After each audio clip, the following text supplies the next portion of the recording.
Former Ginebra superstar biyahing MPBL na. Ka-level din ang PBA magpasahod. Tara kwentuhan.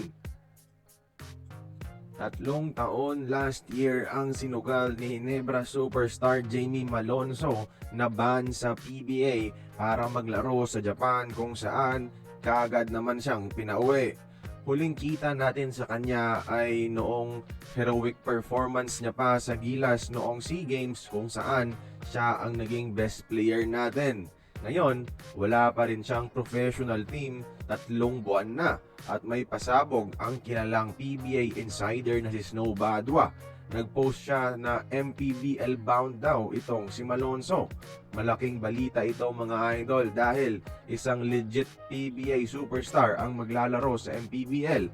Pero malungkot dahil napilitan lang si Jamie dito kasi nga nakaban pa rin sa PBA at parang di naman yata binibigyan ng exception ni Kume Willie Marshall.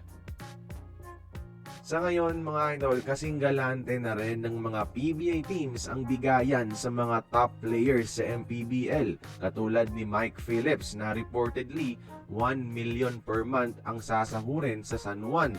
So di nakakapagtaka kung bakit papatol dito si Malonzo. Maliban sa okay ang offer, wala naman talaga siyang choice dahil nakaban sa PBA. At more than anything, chance din ito ni Malonzo para patunayan ang sarili na kaya niya pa rin maging superstar sa Pilipinas matapos mawala ang kanyang confidence sa mga huling laro niya sa Ginebra. Sana mag-MVP dito si Malonzo at maging showtime player na ulit. Again sa uulitin, take this with a grain of salt. Huwag seryosohin muna dahil wala pang confirmed announcement.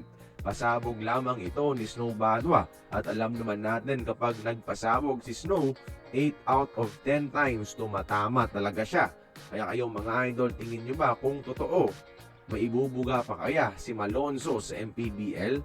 Join the conversation, magkomento lamang sa ibaba.